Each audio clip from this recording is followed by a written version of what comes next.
Sortir de sa zone de confort. Bonjour à toutes et à tous, chère l'histoire de Lucas, la magie qui commence hors de la zone de confort. Lucas était un jeune homme comme tant d'autres. Il avait une vie tranquille, un boulot stable, qu'il n'aimait pas vraiment, une routine confortable. Mais au fond de lui, il ressentait un vide. Chaque soir, il s'endormait avec cette petite voix dans sa tête qui lui disait « Tu peux faire plus. Tu es capable de mieux. Mais as-tu le courage d'essayer ?» Il rêvait de lancer son propre projet, de voyager, d'apprendre de nouvelles compétences, mais chaque fois qu'il y pensait, il se trouvait des excuses. « Ce n'est pas le bon moment. Et si j'échoue ? Je ne suis pas prêt. » Alors, il continuait à vivre dans sa bulle de confort, sans trop de risques, mais sans vraie excitation non plus, jusqu'au jour où tout a changé. Un soir, en rentrant du travail, Lucas croise un vieil ami qu'il n'avait pas vu depuis longtemps. Cet ami, autrefois aussi hésitant que lui, était devenu entrepreneur et voyageait à travers le monde. Intrigué, Lucas lui demande « Comment as-tu fait pour tout changer ?» Son ami sourit et lui répond simplement « J'ai arrêté d'attendre d'être prêt. J'ai compris que tout ce que je voulais était de l'autre côté de ma peur. » Ces mots résonnent en Lucas comme un électrochoc. Cette nuit-là, il ne dort presque pas. Il réalise que son plus grand ennemi n'était ni son travail, ni son manque de temps, ni même son manque de compétences. C'était sa peur de l'inconnu. Le lendemain, il décide de poser une semaine de congé et de faire quelque chose qu'il a toujours repoussé, partir seul dans un pays étranger. Ce n'était qu'un petit pas, mais un pas hors de sa zone de confort. Dès son arrivée, tout était inconnu, inconfortable, effrayant. La langue, les rues, les gens. Mais au lieu de reculer, il décide d'embrasser l'expérience. Petit à petit, il ose parler aux habitants, il goûte des plats étranges, il se perd dans les ruelles et apprend à se débrouiller seul. Une semaine plus tard, il rentre transformé. Il a compris une leçon essentielle. Le confort te garde en sécurité, mais c'est l'inconfort qui te fait grandir. Après ce voyage, il n'était plus le même Lucas. Il a osé demander une formation qu'il repoussait depuis longtemps. Il a commencé à travailler sur son projet d'entrepreneur et surtout, il a cessé de laisser la peur dicter sa vie. Aujourd'hui, Lucas a bâti une vie qui l'inspire chaque jour. Il sait que chaque fois qu'il ressent la peur, c'est le signe qu'il doit avancer. Et toi, qu'est-ce que tu repousses par peur de l'inconnu ? Quel est ce rêve que tu gardes au fond de toi en attendant le bon moment ? Sors de ta zone de confort, ose faire ce premier pas. La magie ne se trouve pas dans ce que tu connais, mais dans ce que tu n'as pas encore exploré. Si cette histoire vous a plu, abonnez-vous et partagez autour de vous pour faire vivre ces récits ensemble. Le long chemin de Yacine. Bonjour à toutes et à tous. Aujourd'hui, nous allons apprendre une belle leçon. Restez bien attentifs, car ce qui suit pourrait vous concerner directement. Yacine, un jeune passionné de tissage, rêvait de créer les plus beaux tapis du royaume. Encouragé par son père, un tisserand renommé, il persévérait malgré son manque d'expérience. La patience est la clé du succès, mon fils. Mais souviens-toi, elle est amère avant d'être douce. L'épreuve de l'apprentissage. Dès son plus jeune âge, Yacine passait des heures à observer son père, tentant de reproduire ses gestes précis. Mais malgré tous ses efforts, ses tapis étaient toujours imparfaits. Les motifs étaient maladroits, les couleurs mal assorties, et parfois, le tissu se déchirait sous ses doigts impatients. Un jour, frustré par son échec, il s'écria « Père, je n'y arriverai jamais. Pourquoi apprendre si c'est si difficile ?» Son père lui répondit calmement « Regarde cette graine de dattier. Plante-la aujourd'hui et attends.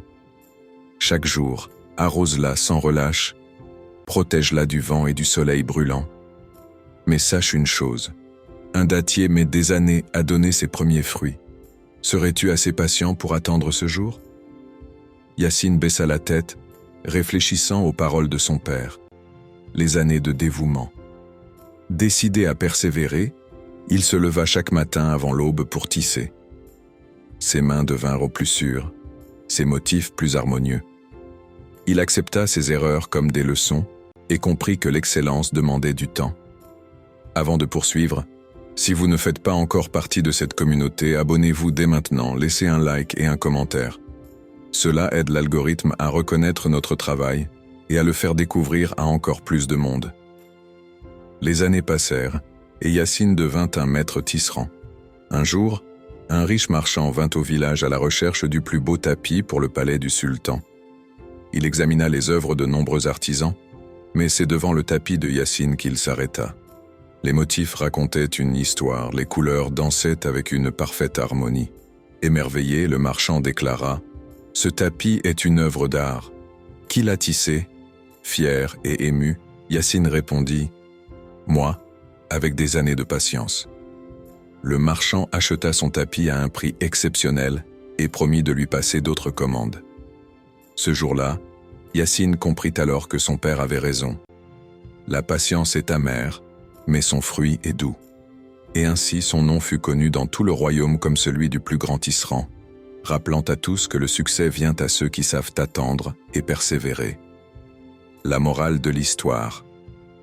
La réussite ne vient pas immédiatement, mais chaque effort et chaque épreuve sont une étape vers une grande récompense. Si cette histoire vous parle, abonnez-vous et soutenez-moi avec un like, un partage, un commentaire. À bientôt. Bonjour à toutes et à tous. Le pouvoir de loi de l'attraction. L'histoire de Sarah. Quand la loi de l'attraction change une vie, Sarah était une jeune femme pleine de rêves, mais elle avait un problème. Rien ne semblait fonctionner dans sa vie. Elle enchaînait les échecs, que ce soit dans son travail, ses relations ou ses projets personnels. Chaque matin, elle se réveillait avec cette pensée. Pourquoi moi ? Pourquoi est-ce que tout semble si difficile ? Un jour, alors qu'elle était assise seule dans un café, une vieille dame s'approcha et lui dit avec un sourire « Ma chère, tu attires exactement ce que tu ressens et ce que tu crois. » Intriguée, Sarah la regarda avec confusion. « Que voulez-vous dire ?» demanda-t-elle. La vieille dame lui tendit un petit carnet et lui dit « Pendant une semaine, écris uniquement ce que tu veux voir dans ta vie, mais comme si c'était déjà arrivé. Écris avec gratitude, comme si c'était réel, et surtout ressens-le. » Sarah, sceptique mais curieuse, décida de jouer le jeu. Le début du changement. Chaque matin, elle ouvrait son carnet et écrivait « Je suis entourée de belles opportunités professionnelles. Je suis en pleine confiance et j'attire des gens bienveillants. L'univers me guide vers la réussite. » Au début, cela lui semblait étrange. Mais au bout de quelques jours, elle commença à ressentir un changement en elle. Elle se surprenait à sourire plus souvent, à se tenir plus droite, à parler avec plus d'assurance. Une semaine plus tard, quelque chose d'incroyable arriva. Alors qu'elle se promenait dans un parc, un ancien collègue l'interpella. Ils discutèrent et il lui parla d'un poste dans une entreprise qu'elle avait toujours rêvé d'intégrer. Elle postula sans trop y croire et quelques jours après, elle décrocha l'entretien, puis le job. Mais ce n'était pas tout. En changeant son état d'esprit, elle avait aussi attiré de nouvelles personnes positives dans sa vie. Ses relations devenaient plus harmonieuses et elle réalisait que son énergie intérieure influençait tout autour d'elle. La révélation Sarah comprit alors une vérité essentielle. Ce que tu penses et ressens, tu l'attires dans ta vie. Elle n'attendait plus que la vie lui apporte du positif. Elle décidait de le créer. Et toi ? Que racontes-tu à l'univers chaque jour? Es-tu en train d'attirer ce que tu veux ou ce que tu crains? La loi de l'attraction fonctionne toujours, que tu en sois conscient ou non. Alors pourquoi ne pas commencer, dès aujourd'hui, à attirer la vie que tu mérites? Si cette histoire vous captive, n'oubliez pas de vous abonner à ma chaîne pour ne rien manquer des prochains récits. Et si vous aimez, un petit like et un partage, ça m'aide énormément à continuer à vous raconter encore plus d'histoires passionnantes. À très bientôt. Le long chemin de Yassine. Bonjour à toutes et à tous. Aujourd'hui, nous allons apprendre une belle leçon. Restez bien attentifs. car ce qui suit pourrait vous concerner directement. Yacine, un jeune passionné de tissage, rêvait de créer les plus beaux tapis du royaume. Encouragé par son père, un tisserand renommé, il persévérait malgré son manque d'expérience. La patience est la clé du succès, mon fils. Mais souviens-toi, elle est amère avant d'être douce. L'épreuve de l'apprentissage. Dès son plus jeune âge, Yacine passait des heures à observer son père, tentant de reproduire ses gestes précis. Mais malgré tous ses efforts, ses tapis étaient toujours imparfaits. Les motifs étaient maladroits, les couleurs mal assorties, et parfois, le tissu se déchirait sous ses doigts impatients. Un jour, frustré par son échec, il s'écria « Père, je n'y arriverai jamais. Pourquoi apprendre si c'est si difficile ?» Son père lui répondit calmement « Regarde cette graine de dattier. Plante-la aujourd'hui et attends. Chaque jour, arrose-la sans relâche, protège-la du vent et du soleil brûlant. Mais sache une chose, un dattier met des années à donner ses premiers fruits. Serais-tu assez patient pour attendre ce jour ?» Yacine baissa la tête, réfléchissant aux paroles de son père. Les années de dévouement. Décidé à persévérer, il se leva chaque matin avant l'aube pour tisser. Ses mains devinrent plus sûres, ses motifs plus harmonieux. Il accepta ses erreurs comme des leçons et comprit que l'excellence demandait du temps. Avant de poursuivre, si vous ne faites pas encore partie de cette communauté, abonnez-vous dès maintenant, laissez un like et un commentaire. Cela aide l'algorithme à reconnaître notre travail et à le faire découvrir à encore plus de monde. Les années passèrent et Yacine devint un maître tisserand. Un jour, un riche marchand vint au village à la recherche du plus beau tapis pour le palais du sultan. Il examina les œuvres de nombreux artisans, mais c'est devant le tapis de Yacine qu'il s'arrêta. Les motifs racontaient une histoire, les couleurs dansaient avec une parfaite harmonie. Émerveillé, le marchand déclara « Ce tapis est une œuvre d'art. Qui l'a tissé ?» Fier et ému, Yacine répondit « Moi, avec des années de patience. » Le marchand acheta son tapis à un prix exceptionnel et promit de lui passer d'autres commandes. Ce jour-là, Yacine comprit alors que son père avait raison. La patience est amère, mais son fruit est doux. Et ainsi son nom fut connu dans tout le royaume comme celui du plus grand tisserand, rappelant à tous que le succès vient à ceux qui savent attendre et persévérer. La morale de l'histoire. La réussite ne vient pas immédiatement, mais chaque effort et chaque épreuve sont une étape vers une grande récompense. Si cette histoire vous parle, abonnez-vous et soutenez-moi avec un like, un partage, un commentaire. À bientôt. L'ombre et la lumière. Bonjour à toutes et à tous. Ne pas rester sur ton passé négatif. Dans un petit village entouré de collines verdoyantes, vivait Amir, un jeune homme dont le passé était marqué par l'échec et la douleur. Depuis son enfance, il avait connu la pauvreté, la moquerie et les erreurs qu'il avait suivies comme une ombre. À chaque fois qu'il essayait d'avancer, une voix intérieure lui rappelait ses échecs. « Tu n'es qu'un raté, tu as toujours échoué, pourquoi essayer encore ?» Ces mots résonnaient en lui chaque nuit, l'empêchant de croire en un avenir meilleur. La rencontre qui change tout. Un jour, alors qu'il errait sans but près du marché, il rencontra un vieil homme assis sous un arbre, observant les passants avec un sourire paisible. Intrigué, Amir s'arrêta. « Pourquoi souris-tu ainsi, grand-père » demanda-t-il. Le vieil homme le fixa avec bienveillance et lui répondit « Parce que je sais une chose essentielle, le passé ne définit pas l'avenir. Dis-moi, mon garçon, si un arbre a donné des fruits amers une année, doit-il être abattu » Amir secoua la tête. « Non, il peut encore donner de bons fruits l'année suivante. » Le vieil homme hocha la tête. « Exactement. Alors pourquoi crois-tu que tes erreurs d'hier définissent ton demain ? Regarde devant toi, non derrière. » Ces paroles résonnèrent profondément en Amir. Pour la première fois, il comprit qu'il avait le pouvoir de changer son destin. Le renouveau. Ce jour-là, il prit une décision. Il cesserait de se laisser hanter par son passé. Il commença à apprendre un métier, rencontra de nouvelles personnes et se donna des objectifs concrets. Chaque jour était une nouvelle chance de bâtir quelque chose de meilleur. Des années plus tard, Amir était devenu un artisan respecté, connu pour ses œuvres magnifiques.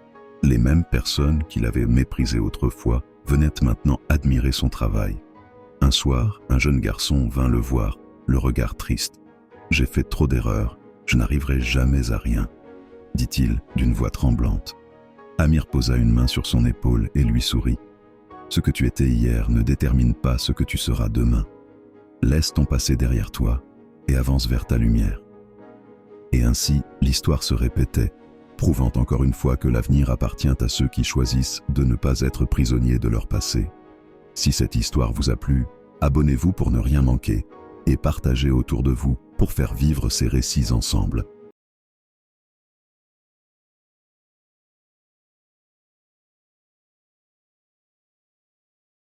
L'île aux diamants. Il y a fort longtemps, dans un royaume entouré d'un océan infini, vivait un jeune marin du nom d'Adrien. Il rêvait d'aventure et de richesse, mais la chance ne lui avait jamais souri. Il travaillait au port, chargeant et déchargeant des marchandises, sans jamais se plaindre malgré la rudesse du métier. Un jour, un riche marchand du nom de Maître Hugo arriva au port avec une offre intrigante. « Je cherche des hommes courageux pour une expédition vers l'île aux diamants. On dit qu'elle regorge de pierres précieuses, mais seuls les plus persévérants reviennent avec un trésor.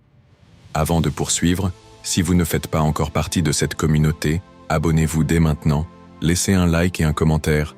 Cela aide l'algorithme à reconnaître notre travail et à le faire découvrir à encore plus de monde. » Adrien, animé par l'envie de changer son destin, se porta volontaire.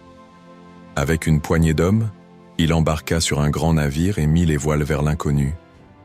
L'épreuve de l'île. Après des semaines en mer, ils atteignirent enfin l'île aux diamants. Mais ce n'était pas un paradis facile. La jungle était épaisse, les montagnes escarpées et le sol parsemé d'épreuves. Certains hommes abandonnèrent dès le premier jour, effrayés par les difficultés. Mais Adrien, lui, ne se laissa pas décourager. Il escalada les falaises, creusa la terre, tamisa le sable des rivières.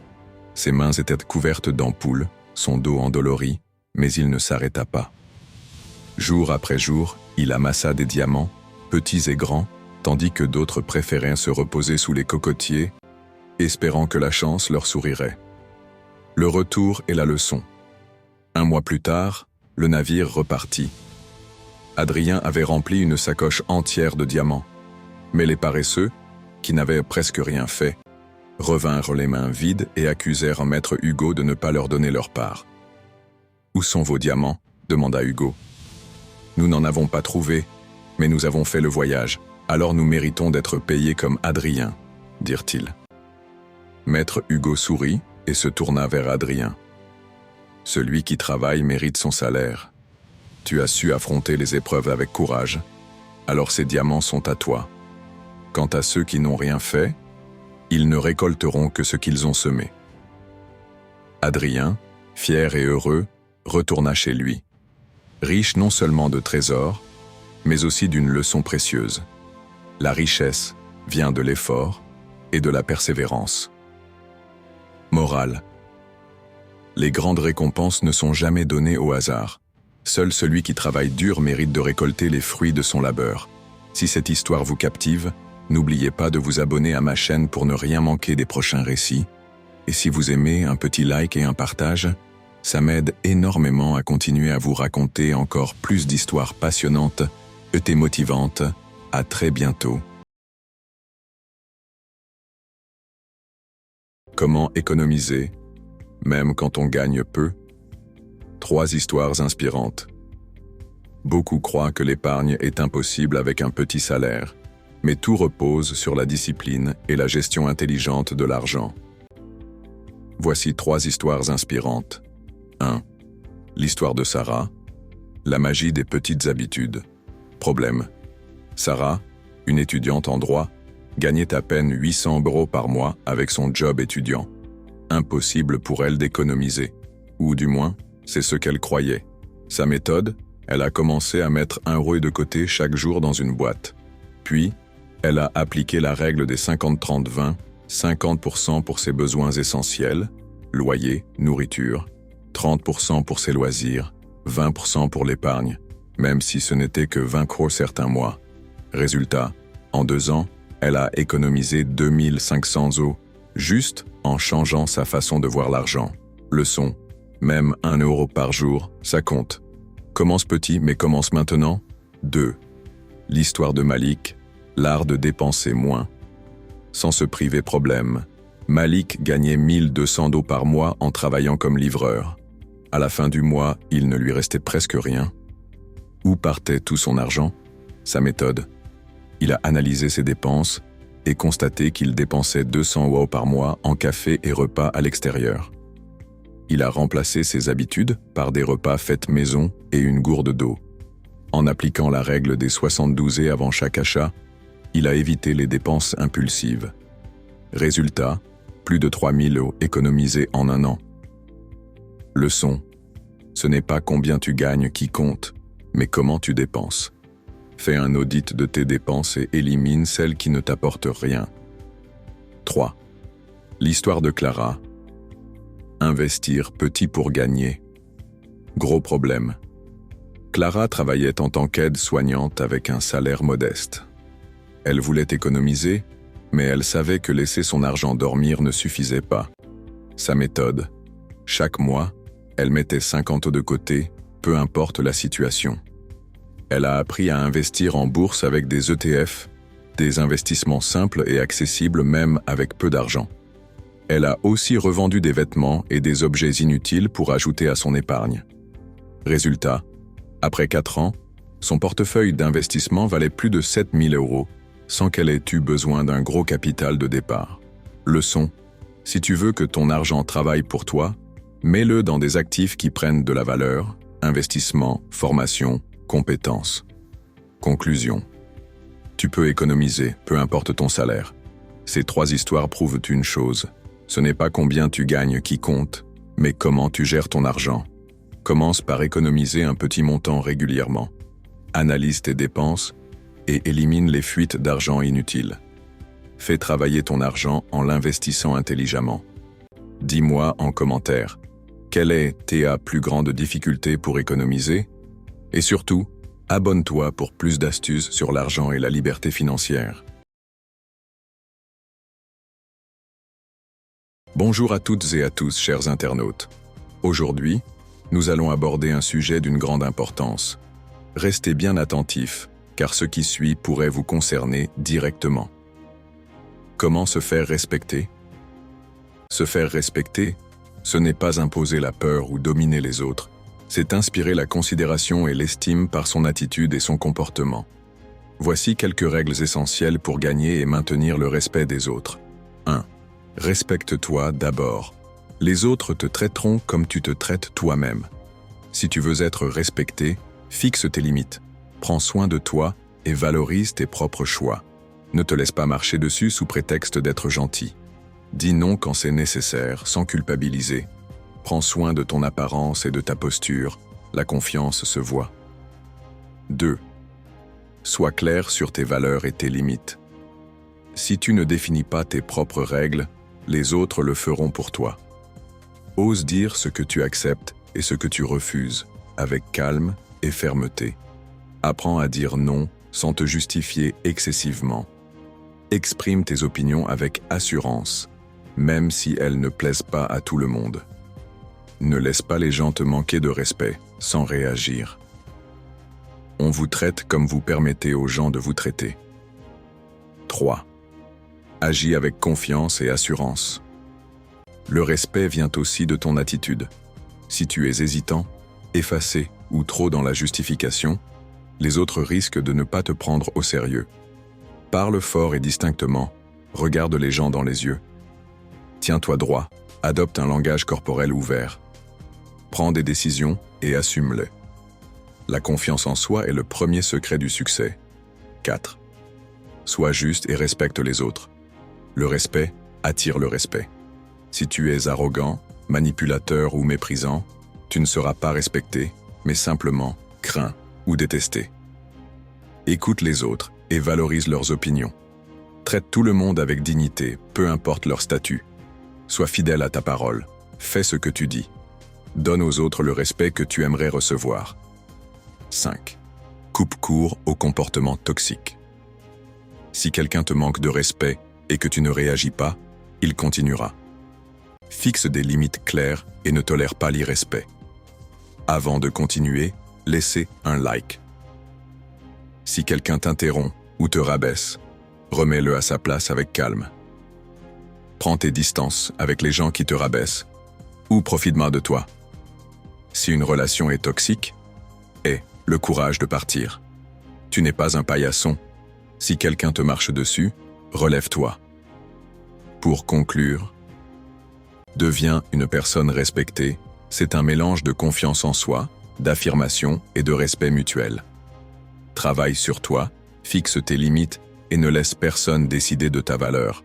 Dis-moi en commentaire, quelle est ta plus grande difficulté pour te faire respecter? Et surtout, abonne-toi pour plus de conseils sur la confiance et la réussite. Un like et un partage me fera du bien.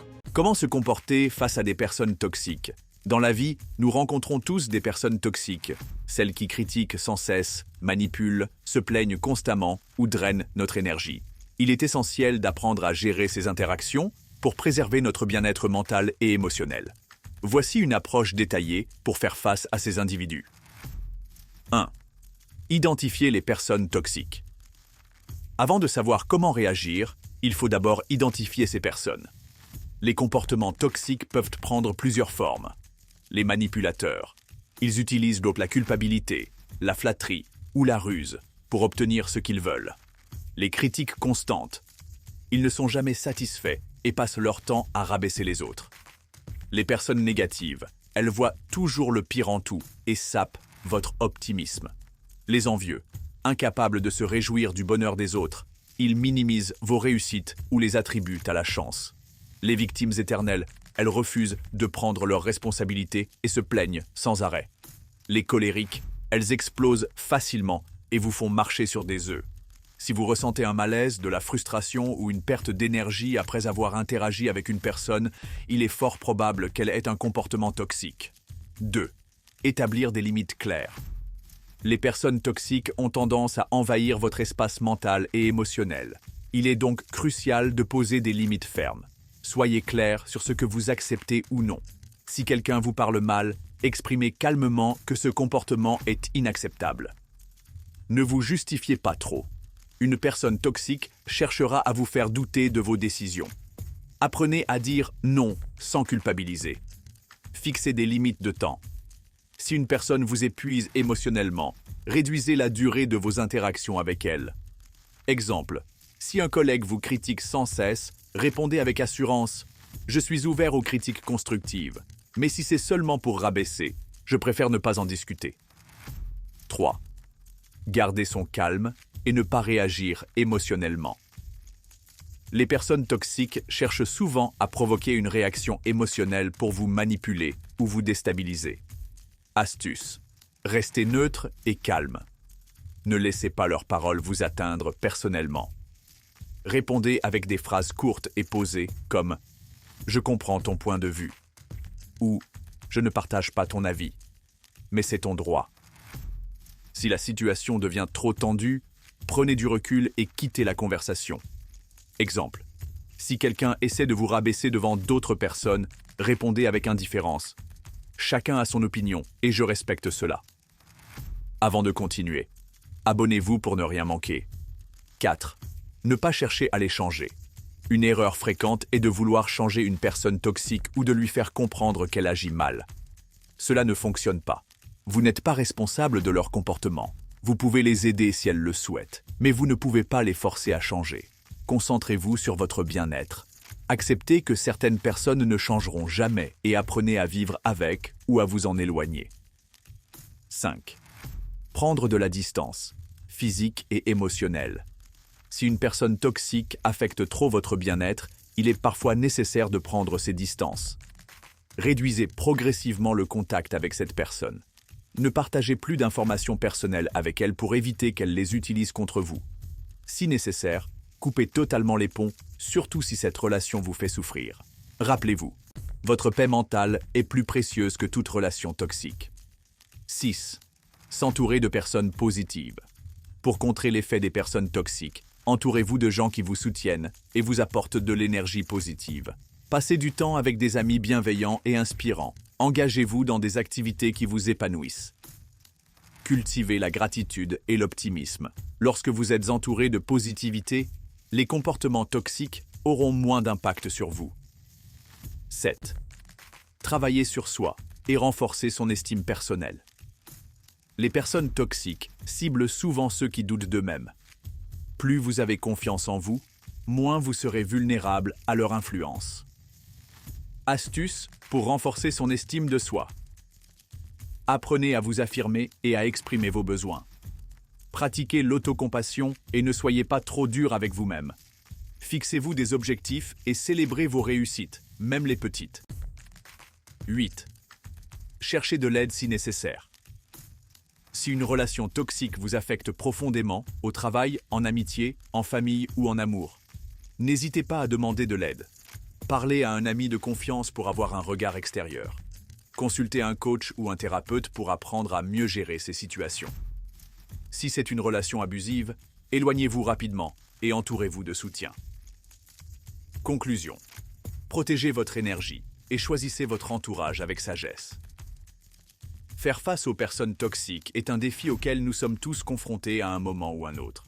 Que ce soit dans notre cercle familial, amical ou professionnel, ces individus ont une influence négative qui peut affecter notre morale, notre confiance en nous et même notre santé mentale.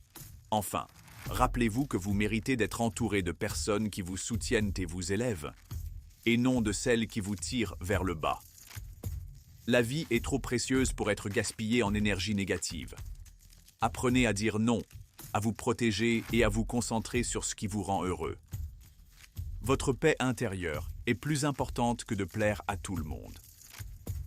Alors, prenez un instant pour réfléchir. Y a-t-il des personnes toxiques dans votre entourage? Si oui, qu'êtes-vous prêt à faire pour protéger votre bien-être? J'ai ton nom gravé sur les paumes de mes mains, Ésaïe 49:16.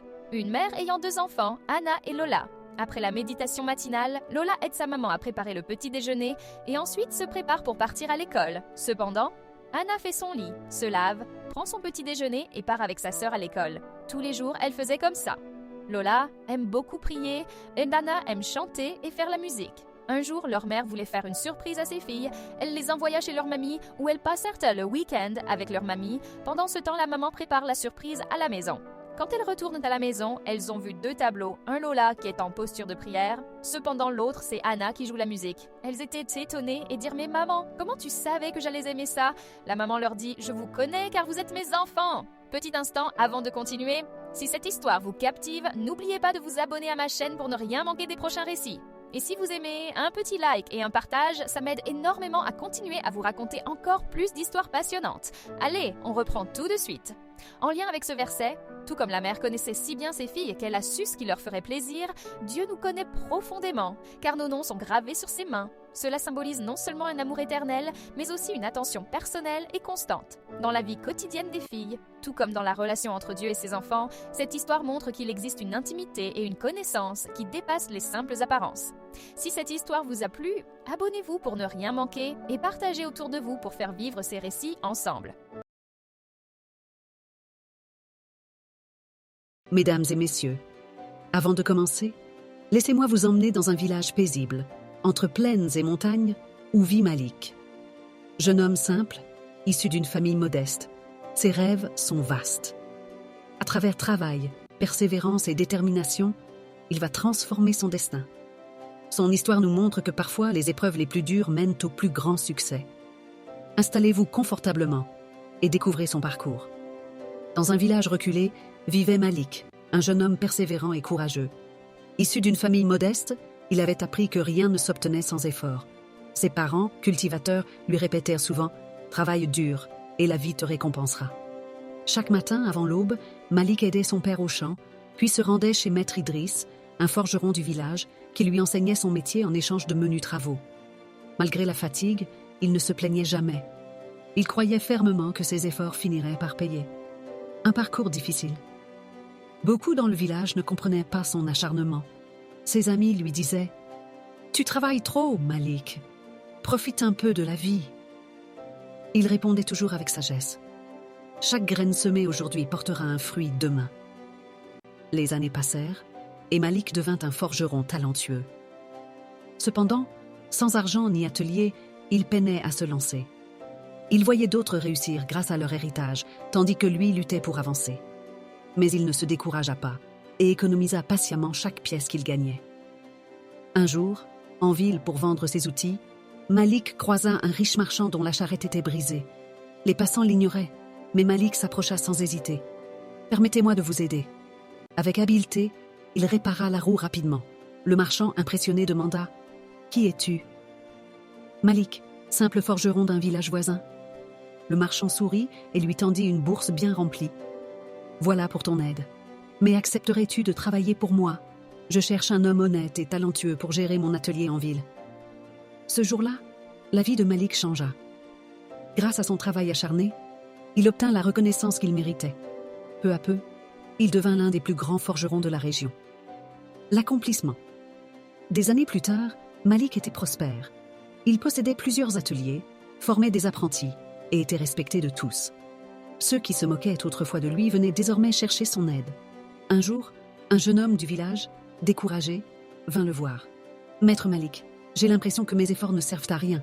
Je travaille dur, mais je ne vois aucun résultat. » Malik posa une main sur son épaule et dit avec un sourire « L'univers récompense toujours ceux qui travaillent. Peut-être pas aujourd'hui ni demain, mais un jour, sans aucun doute. Continue, ne lâche rien et tu récolteras ce que tu as semé. » Si cette histoire vous a plu, abonnez-vous pour ne rien manquer et partagez autour de vous pour faire vivre ces récits ensemble. Les étoiles ne meurent jamais parfois. L'espoir s'efface et l'avenir semble sombre. Beaucoup de jeunes se sentent perdus, sans repère. Pourtant, même dans l'obscurité, une étoile brille toujours. Kenzo croyait tout perdu, jusqu'à ce qu'il réalise que la lumière était en lui. Dans un petit quartier d'Haïti, là où les rues sont pleines de vie malgré la misère, vivait Kenzo, un jeune homme de 17 ans. Il avait des rêves, des espoirs, mais surtout un poids immense sur les épaules. Chaque jour, il voyait ses amis partir, certains en bateau, d'autres vers des chemins plus sombres. La pauvreté, la violence, le manque d'opportunités, tout semblait lui murmurer qu'il n'y avait pas d'avenir ici. Un soir, alors qu'il errait seul dans les rues après une dispute avec sa mère, il s'assit sur un vieux banc en face de l'église du quartier. Il leva les yeux vers le ciel, cherchant des réponses. C'est alors que Papa Joe, un vieil homme connu pour ses paroles de sagesse, vint s'asseoir à côté de lui. « Où semble chager, petite moine ?» murmura Papa Joe en allumant sa pipe. « Ma pchèche chimen moine, men li pas paraître » répondit Kenzo d'une voix brisée. Avant de continuer, si vous aimez la vidéo, laissez un like et un partage, ça m'aide énormément à continuer à vous raconter encore plus d'histoires passionnantes. Papa Joe sourit doucement et leva son bâton vers le ciel. « Gades étoiles ça yo. Où way yo. Oui, et puis, yo toujours clairé, men ou connaît qui ça? Gen moun qui pense yo disparaître les la jounem vini. Men yo la toujours, menem si nous pas way yo. C'est même j'en ai espoir, menem j'en ai coup. Ou pense la vie ou fini, men fok ou songe, étoiles pas jam mouri. » Ces mots résonnèrent dans le cœur de Kenzo. Était-il une étoile qui avait oublié de briller? Dès le lendemain, il décida de ne plus se laisser abattre. Il rejoignit un groupe de jeunes du quartier qui apprenaient la menuiserie et la couture. Il réalisa que fuir n'était pas la seule option. Il fallait créer son propre chemin, même dans l'obscurité. Les jours passèrent et Kenzo devint un modèle pour les autres. Il partageait l'histoire des étoiles, celle que Papa Joe lui avait confiée.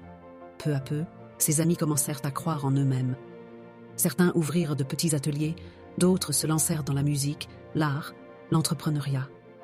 Un soir, alors qu'il marchait dans le quartier, il leva les yeux vers le ciel et sourit.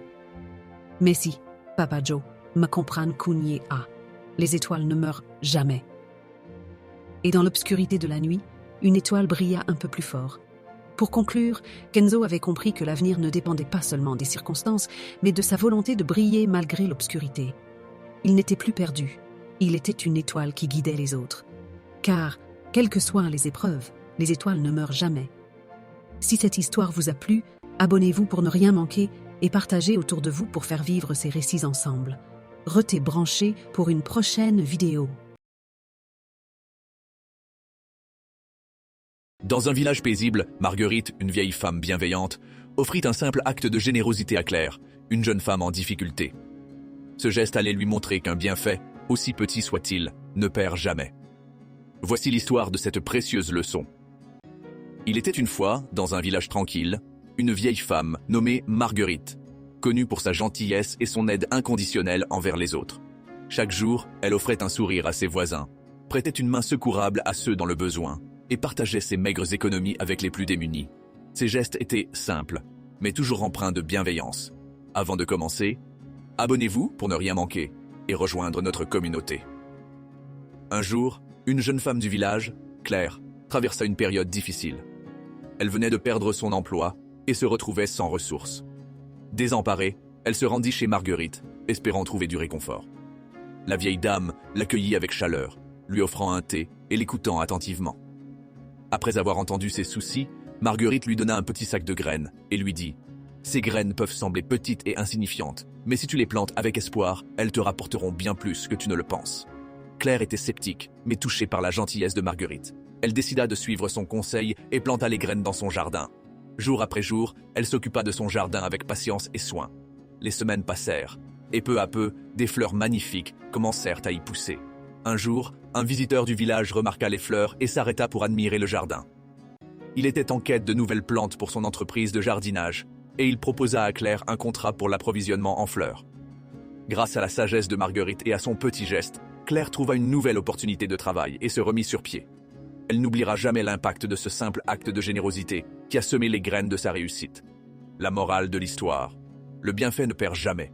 Ce que l'on donne avec le cœur, même de façon modeste, revient toujours, parfois d'une manière inattendue. Merci d'avoir pris le temps de regarder. Si ce contenu vous a plu et que vous souhaitez en voir davantage, n'oubliez pas de vous abonner. Rejoindre notre communauté vous permettra de ne rien manquer et de continuer à partager ensemble des moments enrichissants. Chaque abonnement compte et nous aide à grandir. Alors, abonnez-vous dès maintenant et soyez prêts pour de nouvelles aventures. À très bientôt. Dans un petit village, Léo, un jeune garçon, croyait que seules les grandes actions pouvaient résoudre les problèmes. Mais après une tempête dévastatrice, il allait découvrir qu'il suffisait parfois d'un petit geste pour changer les choses. Voici l'histoire qui lui a appris cette précieuse leçon. Avant de commencer, abonnez-vous pour ne rien manquer et rejoindre notre communauté. Il était une fois, dans un petit village niché au cœur d'une vallée, un jeune garçon nommé Léo.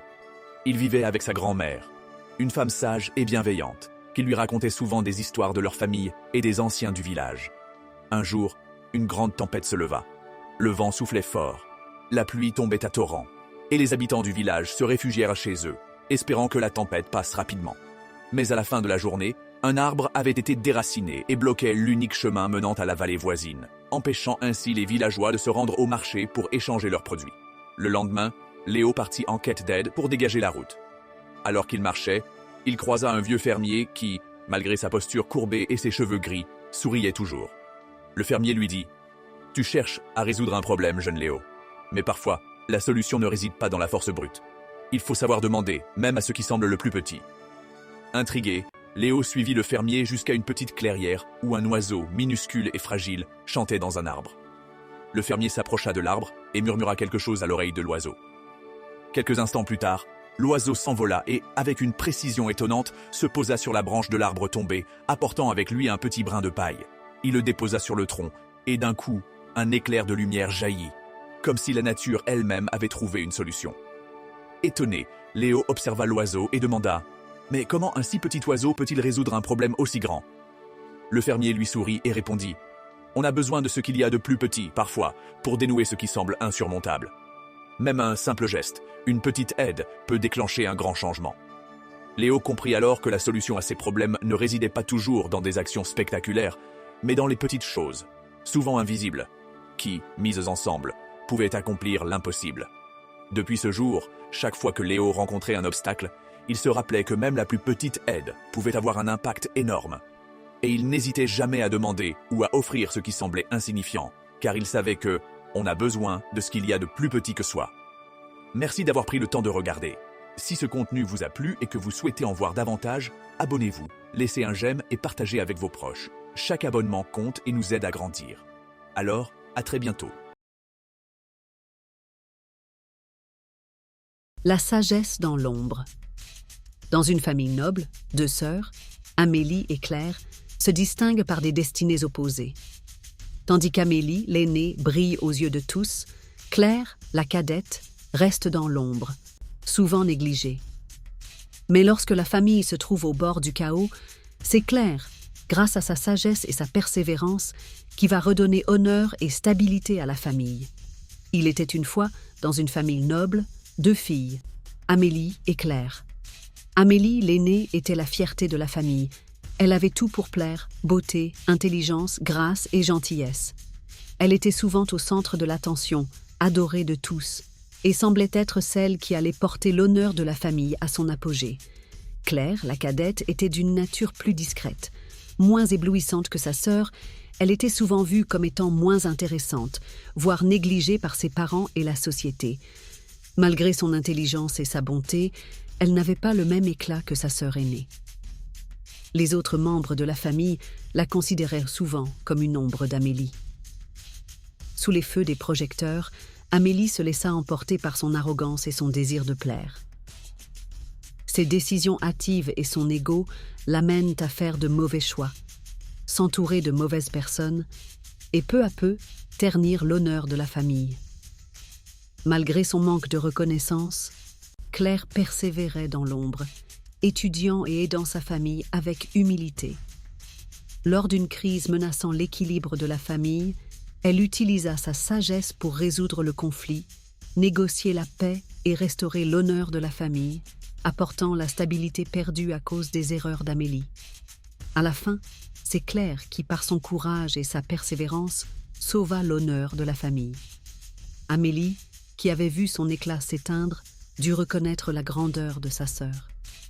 Elle comprit alors que la véritable noblesse ne réside pas dans la beauté extérieure, ni dans les louanges, mais dans la force intérieure, la sagesse et la capacité à agir avec honneur, même dans l'ombre. La famille, autrefois éblouie par Amélie, finit par vénérer Claire, la sœur souvent méprisée, mais qui, par sa sagesse et son humilité, avait écrit l'histoire de la famille d'une manière plus grande que n'importe quel éclat temporaire de gloire. La leçon de cette histoire est que la véritable valeur d'une personne réside dans sa sagesse, son humilité et ses actions justes, pas dans son apparence ou sa popularité. Ceux qui agissent avec intégrité et persévérance, même dans l'ombre, marquent l'histoire de manière durable. L'honneur se construit par des choix responsables et bienveillants, pas par la gloire extérieure. La morale est de ne jamais sous-estimer l'importance des petites actions, car elles peuvent avoir un grand impact. Merci d'avoir écouté. Si cette histoire vous a plu, abonnez-vous, partagez et laissez ton avis pour partager ton avis ou suggérer des améliorations. À bientôt pour de nouvelles histoires. Comment se comporter face à des personnes toxiques? Dans la vie, nous rencontrons tous des personnes toxiques, celles qui critiquent sans cesse, manipulent, se plaignent constamment ou drainent notre énergie. Il est essentiel d'apprendre à gérer ces interactions pour préserver notre bien-être mental et émotionnel. Voici une approche détaillée pour faire face à ces individus. 1. Identifier les personnes toxiques. Avant de savoir comment réagir, il faut d'abord identifier ces personnes. Les comportements toxiques peuvent prendre plusieurs formes. Les manipulateurs. Ils utilisent donc la culpabilité, la flatterie ou la ruse pour obtenir ce qu'ils veulent. Les critiques constantes. Ils ne sont jamais satisfaits et passent leur temps à rabaisser les autres. Les personnes négatives, elles voient toujours le pire en tout et sapent votre optimisme. Les envieux, incapables de se réjouir du bonheur des autres, ils minimisent vos réussites ou les attribuent à la chance. Les victimes éternelles, elles refusent de prendre leurs responsabilités et se plaignent sans arrêt. Les colériques, elles explosent facilement et vous font marcher sur des œufs. Si vous ressentez un malaise, de la frustration ou une perte d'énergie après avoir interagi avec une personne, il est fort probable qu'elle ait un comportement toxique. 2. Établir des limites claires. Les personnes toxiques ont tendance à envahir votre espace mental et émotionnel. Il est donc crucial de poser des limites fermes. Soyez clair sur ce que vous acceptez ou non. Si quelqu'un vous parle mal, exprimez calmement que ce comportement est inacceptable. Ne vous justifiez pas trop. Une personne toxique cherchera à vous faire douter de vos décisions. Apprenez à dire non sans culpabiliser. Fixez des limites de temps. Si une personne vous épuise émotionnellement, réduisez la durée de vos interactions avec elle. Exemple, si un collègue vous critique sans cesse, répondez avec assurance « Je suis ouvert aux critiques constructives, mais si c'est seulement pour rabaisser, je préfère ne pas en discuter. » 3. Gardez son calme et ne pas réagir émotionnellement. Les personnes toxiques cherchent souvent à provoquer une réaction émotionnelle pour vous manipuler ou vous déstabiliser. Astuce. Restez neutre et calme. Ne laissez pas leurs paroles vous atteindre personnellement. Répondez avec des phrases courtes et posées comme « Je comprends ton point de vue » ou « Je ne partage pas ton avis, mais c'est ton droit ». Si la situation devient trop tendue, prenez du recul et quittez la conversation. Exemple. Si quelqu'un essaie de vous rabaisser devant d'autres personnes, répondez avec indifférence. Chacun a son opinion et je respecte cela. Avant de continuer, abonnez-vous pour ne rien manquer. 4. Ne pas chercher à les changer. Une erreur fréquente est de vouloir changer une personne toxique ou de lui faire comprendre qu'elle agit mal. Cela ne fonctionne pas. Vous n'êtes pas responsable de leur comportement. Vous pouvez les aider si elles le souhaitent, mais vous ne pouvez pas les forcer à changer. Concentrez-vous sur votre bien-être. Acceptez que certaines personnes ne changeront jamais et apprenez à vivre avec ou à vous en éloigner. 5. Prendre de la distance, physique et émotionnelle. Si une personne toxique affecte trop votre bien-être, il est parfois nécessaire de prendre ses distances. Réduisez progressivement le contact avec cette personne. Ne partagez plus d'informations personnelles avec elle pour éviter qu'elle les utilise contre vous. Si nécessaire, coupez totalement les ponts, surtout si cette relation vous fait souffrir. Rappelez-vous, votre paix mentale est plus précieuse que toute relation toxique. 6. S'entourer de personnes positives. Pour contrer l'effet des personnes toxiques, entourez-vous de gens qui vous soutiennent et vous apportent de l'énergie positive. Passez du temps avec des amis bienveillants et inspirants. Engagez-vous dans des activités qui vous épanouissent. Cultivez la gratitude et l'optimisme. Lorsque vous êtes entouré de positivité, les comportements toxiques auront moins d'impact sur vous. 7. Travaillez sur soi et renforcez son estime personnelle. Les personnes toxiques ciblent souvent ceux qui doutent d'eux-mêmes. Plus vous avez confiance en vous, moins vous serez vulnérable à leur influence. Astuce pour renforcer son estime de soi. Apprenez à vous affirmer et à exprimer vos besoins. Pratiquez l'autocompassion et ne soyez pas trop dur avec vous-même. Fixez-vous des objectifs et célébrez vos réussites, même les petites. 8. Cherchez de l'aide si nécessaire. Si une relation toxique vous affecte profondément, au travail, en amitié, en famille ou en amour, n'hésitez pas à demander de l'aide. Parlez à un ami de confiance pour avoir un regard extérieur. Consultez un coach ou un thérapeute pour apprendre à mieux gérer ces situations. Si c'est une relation abusive, éloignez-vous rapidement et entourez-vous de soutien. Conclusion. Protégez votre énergie et choisissez votre entourage avec sagesse. Faire face aux personnes toxiques est un défi auquel nous sommes tous confrontés à un moment ou un autre. Que ce soit dans notre cercle familial, amical ou professionnel, ces individus ont une influence négative qui peut affecter notre morale, notre confiance en nous et même notre santé mentale. Enfin, rappelez-vous que vous méritez d'être entouré de personnes qui vous soutiennent et vous élèvent, et non de celles qui vous tirent vers le bas. La vie est trop précieuse pour être gaspillée en énergie négative. Apprenez à dire non, à vous protéger et à vous concentrer sur ce qui vous rend heureux. Votre paix intérieure est plus importante que de plaire à tout le monde. Alors, prenez un instant pour réfléchir. Y a-t-il des personnes toxiques dans votre entourage? Si oui, qu'êtes-vous prêt à faire pour protéger votre bien-être? Les bienfaits de la nature. Depuis toujours, l'homme pense trouver le bonheur dans la richesse et le pouvoir, mais c'est souvent dans la simplicité et la nature qu'il réside réellement. Avant de commencer, abonnez-vous pour ne rien manquer. Autrefois, le roi Alden, riche et puissant, vivait dans un palais splendide. Mais il était accablé par les soucis de son royaume, ressentant un profond vide malgré ses richesses. Un jour, un vieux voyageur frappa à la porte du palais. Il portait une cape en lin usée par le temps et s'appuyait sur un bâton noueux. « Ô grand roi, j'ai entendu dire que ton esprit est troublé. Veux-tu recevoir un don que l'univers lui-même m'a confié ?»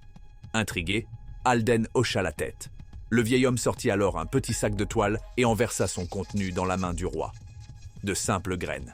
« Plante-les dans un endroit paisible, arrose-les chaque jour et attends. Elles te révéleront un secret que ni l'or ni le pouvoir ne peuvent t'offrir. » Le roi, sceptique mais curieux, ordonna à ses serviteurs de préparer un jardin secret, loin des bruits du palais.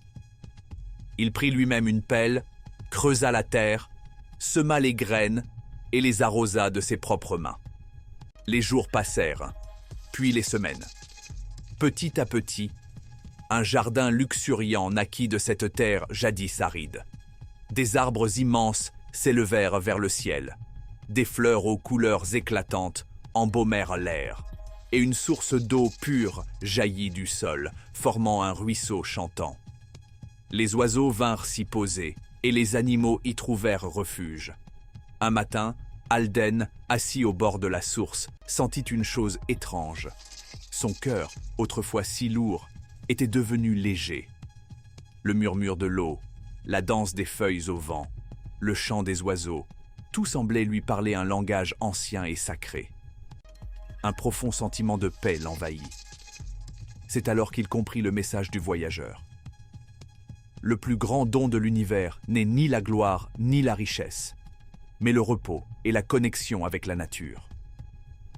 Dans son jardin, il n'était plus un roi accablé, mais un simple homme, vivant en harmonie avec le monde. Dès lors, Alden changea. Il continua à gouverner son peuple avec sagesse, mais chaque jour, il passait du temps dans son jardin. Il y conviait ses ministres et ses sujets, leur apprenant à écouter la nature et à trouver en elle la sérénité que lui-même avait découverte. Ainsi, le jardin devint un lieu sacré, un héritage pour les générations futures. Et longtemps après la disparition du roi Alden, on racontait encore l'histoire du souverain qui trouva la paix dans les bras bienveillants de la nature. Si vous êtes arrivé à la fin de cette histoire, c'est parce qu'elle vous captive. N'oubliez pas de vous abonner. Laissez un like, un commentaire, partagez autour de vous. Ça m'aide énormément à continuer à vous raconter encore plus d'histoires passionnantes. Restez bien branchés et à bientôt.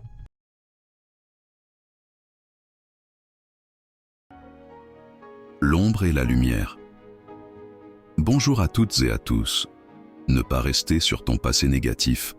Dans un petit village entouré de collines verdoyantes, vivait Amir, un jeune homme dont le passé était marqué par l'échec et la douleur.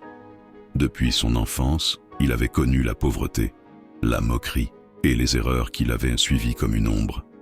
À chaque fois qu'il essayait d'avancer, une voix intérieure lui rappelait ses échecs. « Tu n'es qu'un raté, tu as toujours échoué. Pourquoi essayer encore ?» Ces mots résonnaient en lui chaque nuit, l'empêchant de croire en un avenir meilleur. La rencontre qui change tout. Un jour, alors qu'il errait sans but près du marché, il rencontra un vieil homme assis sous un arbre, observant les passants avec un sourire paisible. Intrigué, Amir s'arrêta. « Pourquoi souris-tu ainsi, grand-père » demanda-t-il. Le vieil homme le fixa avec bienveillance et lui répondit « Parce que je sais une chose essentielle, le passé ne définit pas l'avenir. Dis-moi, mon garçon, si un arbre a donné des fruits amers une année, doit-il être abattu » Amir secoua la tête. « Non, il peut encore donner de bons fruits l'année suivante. » Le vieil homme hocha la tête. « Exactement. Alors pourquoi crois-tu que tes erreurs d'hier définissent ton demain ? Regarde devant toi, non derrière. » Ces paroles résonnèrent profondément en Amir. Pour la première fois, il comprit qu'il avait le pouvoir de changer son destin. Le renouveau. Ce jour-là, il prit une décision. Il cesserait de se laisser hanter par son passé. Il commença à apprendre un métier, rencontra de nouvelles personnes et se donna des objectifs concrets. Chaque jour était une nouvelle chance de bâtir quelque chose de meilleur. Des années plus tard, Amir était devenu un artisan respecté, connu pour ses œuvres magnifiques. Les mêmes personnes qu'il avait méprisées autrefois venaient maintenant admirer son travail. Un soir, un jeune garçon vint le voir, le regard triste. « J'ai fait trop d'erreurs, je n'arriverai jamais à rien », dit-il d'une voix tremblante. Amir posa une main sur son épaule et lui sourit. « Ce que tu étais hier ne détermine pas ce que tu seras demain. Laisse ton passé derrière toi et avance vers ta lumière. » Et ainsi, l'histoire se répétait, prouvant encore une fois que l'avenir appartient à ceux qui choisissent de ne pas être prisonniers de leur passé. Si cette histoire vous a plu, abonnez-vous pour ne rien manquer et partagez autour de vous pour faire vivre ces récits ensemble.